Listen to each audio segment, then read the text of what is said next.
Music is a well-known therapy for all kinds of physical and psychological conditions. But now the British Lung Foundation is bringing the merits of singing to the Solent area to help people with an array of breathing and lung conditions. The point is to get people breathing better, get them into better habits of breathing. So anyone who's got a lung disease, so it could be COPD, asthma, emphysema, some people who might have only one lung, other people that have got other anxiety problems that affect their breathing, heart conditions. Our body sort of gets into a bad habit, usually out of lack of confidence and feeling that they can't do what they used to be able to do. But the singing, by learning some vocal exercises, it gets you breathing better, it gets you using your abdominal muscles again for breathing, releases tension, which is all good for better breathing. Spending some time on yourself, an enjoyable time, especially with singing, does wonders. You only have to do it for an hour in a group, and it will change everything for the rest of the day. It can lift your mood.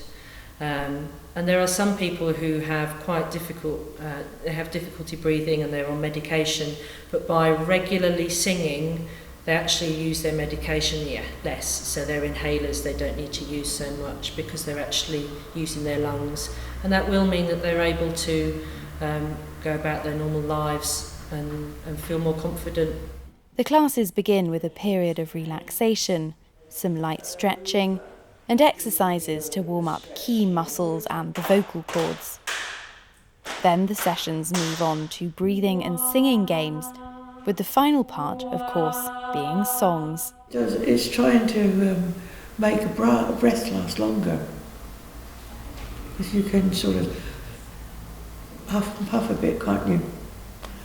But it does make the breath last longer. You've got to hold your note a little bit more. When I was 9, I got TB, and that left me with upper lung damage. So my lungs were about a third. I get about a third of the air that you get. So I have to do everything slowly. You just change your life and push yourself all the time.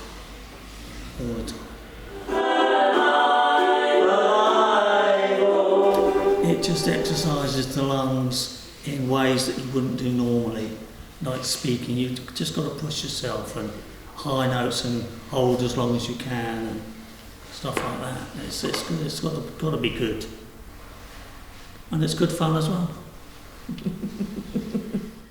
The tunes might bring back memories of youth or take the group to a different part of the world, but they've all been specially selected because of how singers must use their lungs, breath and voices to make the sounds. And often people come to a singing group, a normal singing group, and they think, oh, it's just about the singing. And then after a while they'll say, actually it's more than just singing, isn't it? And there are songs that they remember, new songs that they learn, and it sort of connects us with ourselves, our local community, but also communities far away, because we'll sometimes sing songs from all over the world. So that's a nice way to sort of connect us. Indeed, it really isn't just the singing that has a positive effect on participants here. I think the social side of all being in the same boat, because We have a good laugh, don't we? yes, and you help each other. Yeah, that's right. And it's good. It's real tight little club, really, isn't it? There's some lovely people there, yeah, and you wouldn't have met them normally. No. Because if they're trying to bring a thing in where you have a DVD and you do it at home, but that's not going to work for a lot of us. Only if you can't get out of the house, but you've got to sit down and do it, and I know I wouldn't. It's going out and meeting your friends and doing it together. Because when you're first told that you have this, it makes your breath this, you're inclined to think, I'm not going to do that because it'll make me puffed out. But nobody dies of being puffed out. You just stop and catch your breath, don't you? And one thing's for sure, all here are singing the praises of these sessions. Charlotte Briere-Edney, Solent News Now.